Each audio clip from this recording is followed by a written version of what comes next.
Hvad så guys, og velkommen til. I dag, der er vi faktisk allerede kommet til vores lokation, fordi i dag, der skal vi til Aarhus.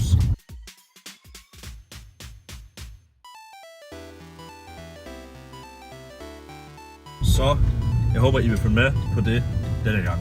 Det vi skal i dag, det er, at vi er I dag, på vej herover, der var vi live på TikTok, og der er kommet sygt mange rigtig rare søde mennesker ind. Så er det også der ender med at være live fremover, så hvis I har lyst til at se det, så kom der lige ind og følg med TikTok, og så er der andet at se med, og der er vi live en gang imellem. Så fandt vi endelig ud, nu skal vi finde toilet. Og jeg kan ikke beskrive, hvor træls det er at finde parkeringsplads i den by her. Ej, skal vi have en leopard? Skal jeg om vi skal have en leopard A1? Hvad er det? Den der? Den der, eller hvad? Ja.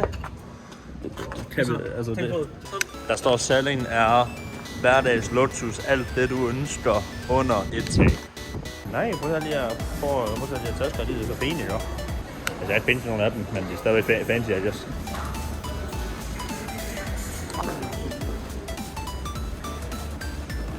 Det har noget, alt det de sælger har noget lidt mere også end det deroppe. Det var alle sammen kvindeundertøj og make-up og fis. Hvor? Ja, prøv. Vil du prøve at slå, eller hvad? Ej. Godt. Nå. Ej. Alle sammen 5 år. Ja.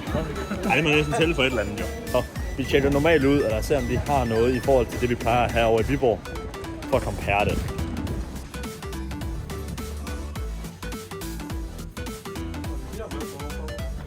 Det er lige herovre fra. Og det er billigt.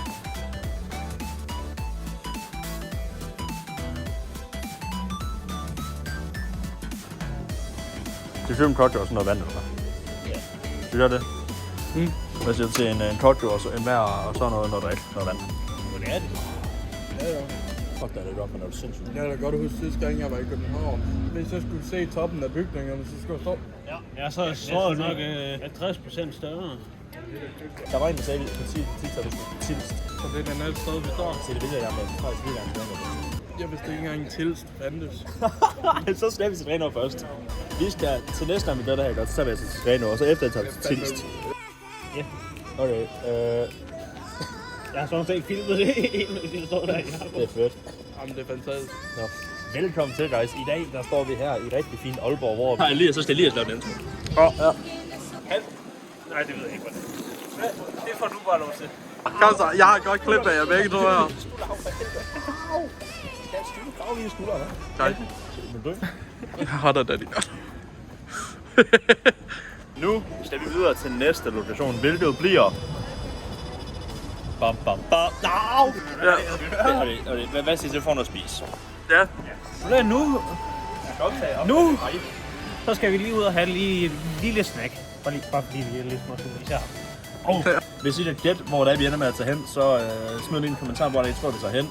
Og så like videoen for at lotte det ind. Fordi det siger jeg, fordi det siger alle åbenbart, at det siger alle store creators, der er fucking pengelederligt. Så nu ser jeg det også, fordi at det på en eller anden måde, så får det viewers. Jeg føler mig, jeg er meget kanal. Vi kan også bare gå rundt og kigge på, hvad der ellers er. Altså, de har jo ikke kun den her lille gågade. Nej, se, der så er bare sådan noget, hvordan? Ja, skal vi ikke gå derop? Går vi derop nu, eller hvad? Derop, og så filme et view op fra her nu. Det kan vi. Det gør vi. Lad os lige komme op på toppen af salingen, og så tjekke det ud. Yep. Vi skal keep it low key, ikke op? Eller vi må ikke blive opdaget, okay? Vi skal det så vigtigt at se.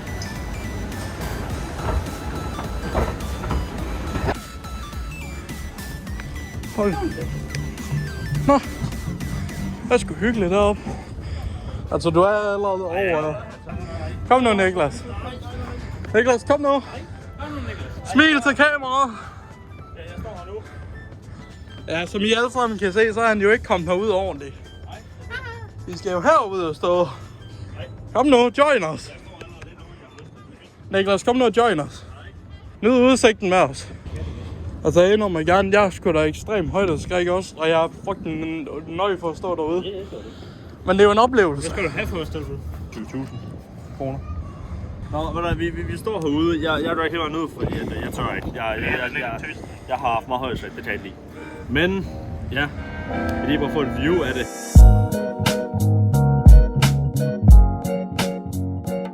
Lige nu, der står vi på toppen af Salling Rooftop, og der, som I kan se her, ikke, så er der et fantastisk view over, hvis ikke hele Aarhus. Og det er pissefedt, du kan se. Vi har kirken lige her ved siden af os. 100%, det er et fantastisk view heroppe.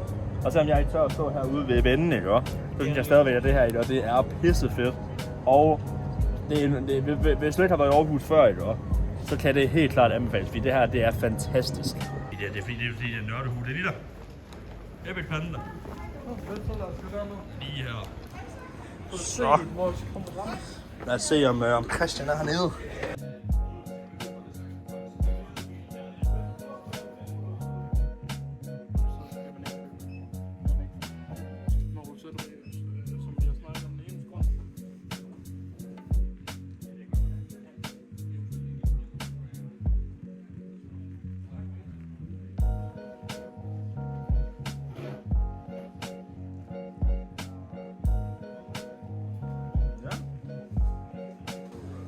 Nå Elias, hvis du vil se nogle spil, så kom herover. De har alt. De har alle spil her, seriøst. Prøv at se. Det er det tilbud her, jeg taler om. Prøv at se. Her, der er 500 sleeves, ikke? 5 for 100 kroner. Du bliver filmet. Velkommen til Human GPS. I dag skal vi finde, hvad fanden det hedder?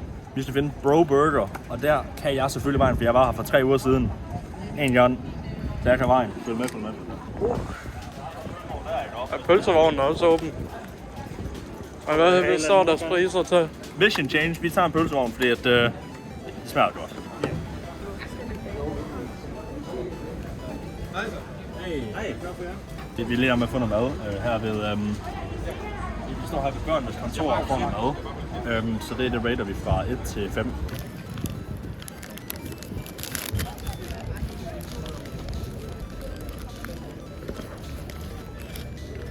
Oh my fucking god. Igen, altså, det er godt. Jeg vil sige, lidt for rettet. Men lige et stykke ned, sådan en her. Men altså, også selvom det er et bry. Fra 1 til 5, hvad tænker du så? 4,5. Elias, fra 1 til 5, ikke? Hvad tænker du så? Omkring de 4,5 også.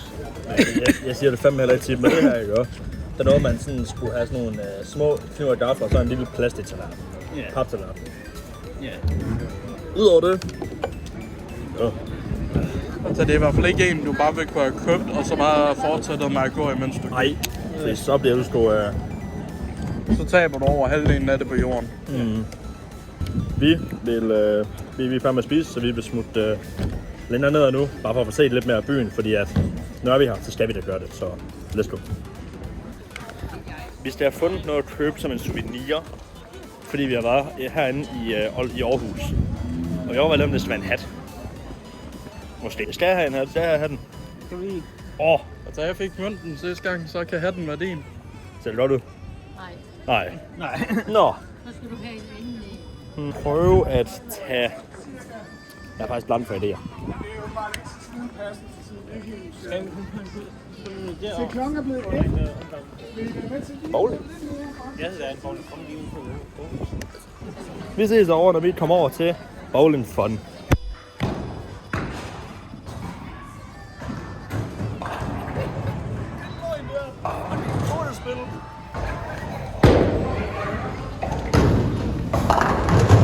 Hey, nice! Hey.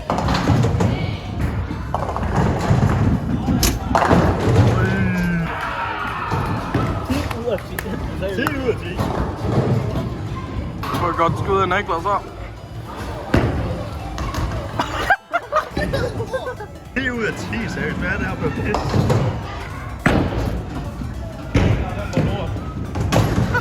Så var den så tæt på at ramme en af dem. Det er da den mest, jeg kan finde ud af det, var. Jeg finde ud af noget. Nej, det bliver en strong. Jeg tror lige. Nej, jeg fik en.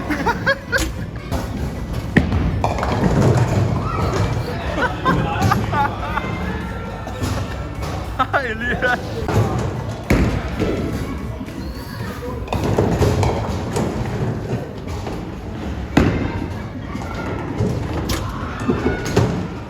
Så. Hey, nice. Du er oppe med hovedet. Hey, så er det Elias. Det er sådan her. Med børnebande de sidste tre ture, ikke? Og jeg er stadigvæk bagud.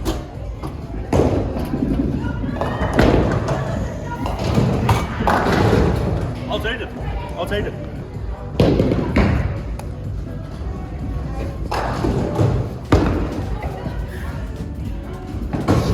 Hånden på mig. Pis. Det var lort, det der. Det var et dårligt test. No way. Fuck, jeg troede lige, man var en håndstrike, når man gør. Og med det har vi nu ramt Aarhus Havn. Hos ærligt, jeg ved, det er jo sygt det her. Imagine at have penge til at bo her, det er jo helt... Det kunne være så fedt jo, altså helt ærligt. Så er vi officielt ude ved Aarhus Havn. Ej, hvor er det fedt. Nej, hopper du lige ind? Altså, jeg kan godt sætte mig dernede, hvis der er yes.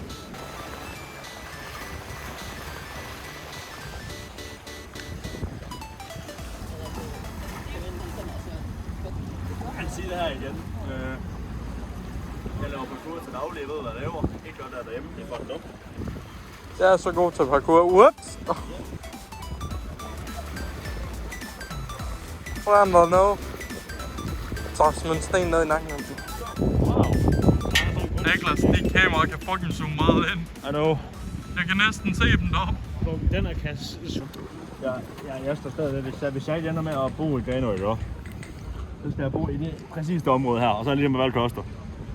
Til helvede med, hvad det koster. Jeg skal have sådan et sted at bo. Det er når du bliver rig. Ikke hvis du bliver rig.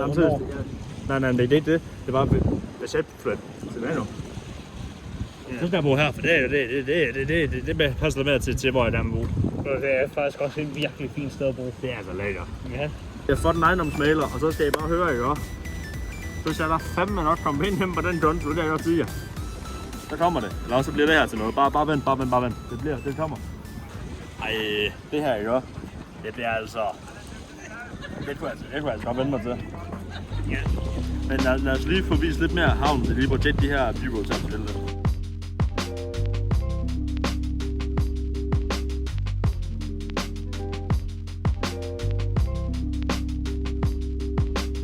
Lige nu der står vi faktisk her ved Aarhus Øje, og det er hvad vi kan se efter at komme ind og lige tjekke ud. Så er det Danmarks allerhøjeste bygning, og jeg tror, hvis jeg kunne sige det, jeg tror det var 142,6 meter høj, hvilket også gør det til den anden højeste bygning i hele Skandinavien. Udover det, så spurgte vi for sjov, hey, er det her et hotel eller en lejlighed, fordi vi var lidt i tvivl. Så tager vi der ind, så siger hende, der arbejder derinde, så siger hun, at det er faktisk alle sammen ejerlejligheder. Og det går imellem 3 til millioner.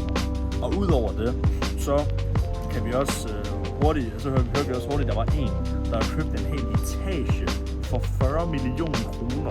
Hvilket i mig det er jo absurd, fordi min telefon kostede 4.000. Og det var have kostet 900. Så prøv at forestille dig, 40 millioner kroner er blevet brugt på. Det er jo helt sindssygt. Men jeg skider på alt det, ikke? Jeg håber en dag på, eller jeg kommer en dag til at være rig, ikke? Det drømmer jeg stærkt om. Og når det sker, det er ikke hvis det er, når det sker, ikke? Så lige meget hvor jeg bor, så skal jeg købe en lejlighed. Det skal jeg, fordi jeg kan faktisk godt prøve at bare lege den ud til venner, eller bare bruge den til, at man skal feste og hygge sig og sådan noget. Og det kommer jeg at lave content og sådan noget. Så 100% et af mine mål. Jeg sætter nogle mål for mit liv, jeg vil prøve at nå med alt der YouTube og masser af bøvl. Og et af dem, det bliver, at jeg skal prøve at få fat i den billigste lejlighed, man kan få på hele det her hotel, på hele det her, sådan, den her ejendom her. Det billigste, de har mulighed, det vil jeg prøve at få fat i. Jeg vil også lige sige noget. Jeg ved ikke, hvor godt I vil kunne se det på kameraet. Men det her, det er hvor høj bygningen er. Jeg ved ikke lige, hvor godt det viser sig på kameraet. Men for reference, så står og kigger lige op lige nu. Jeg bukkede helt baglæns. Hvis der er nogen derude, der er vokset op med Black Ops 2, ligesom mig og Niklas, kan I huske det map, hvor I er ude på sådan en båd? Fanden hvad de hedder? Hijack. Ja, Hijack. Kan I huske, hvordan altanerne så ud på den båd?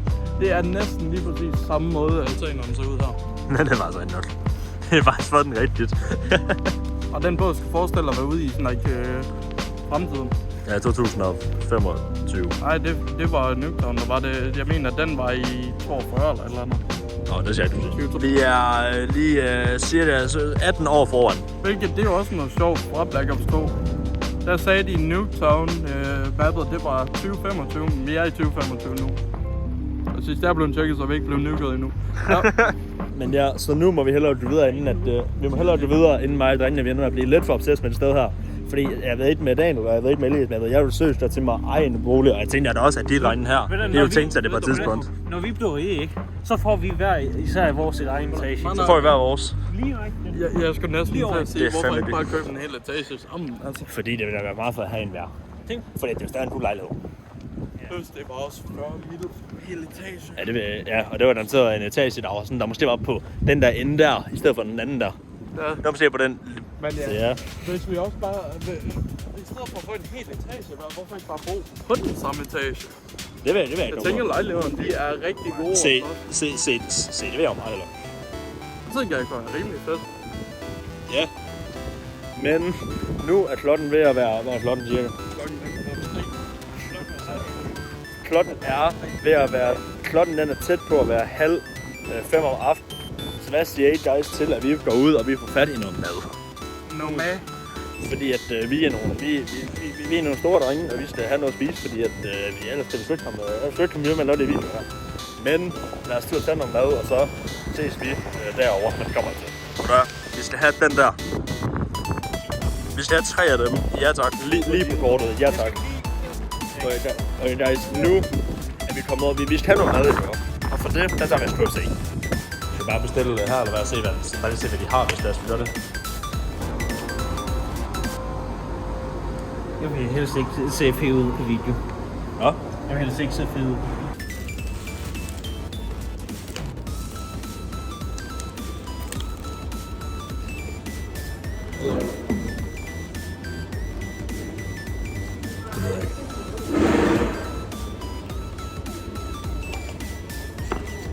Honestly, I don't know fucking blue.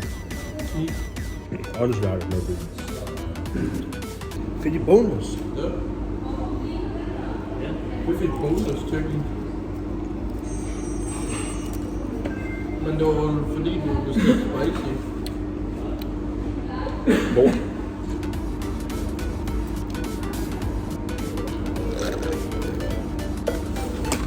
Pisser lort, mand. Men alt det vi har lavet i dag, så vil jeg sige tusind tak for den her video. Jeg håber I nåede det. Hvis I har kunne lide, at vi tager til Aarhus, så skriv endelig i kommentaren, hvad vi skal, hvor vi skal til næste gang. Ellers så husk at nærmere subscribe live på TikTok, hvor jeg kan de her videoer. Vi viser køretur på vej ud til byerne og nogle af dem på vej hjem. Ellers så tjek ud Instagram, der også poster også lidt billeder af, hvad vi sådan lige har fået lavet herude, før videoen bliver uploadet. Og udover det, så kommer videoen ud her. Jeg ser, den kommer ud sjovt nok nu. Og på onsdag igen, der kommer der endnu en video, hvor vi tager et nyt sted hen. Så, med det sagt, tusind tak fordi I så med, håber I nåede. Ellers så ses vi bare i næste video. Ses.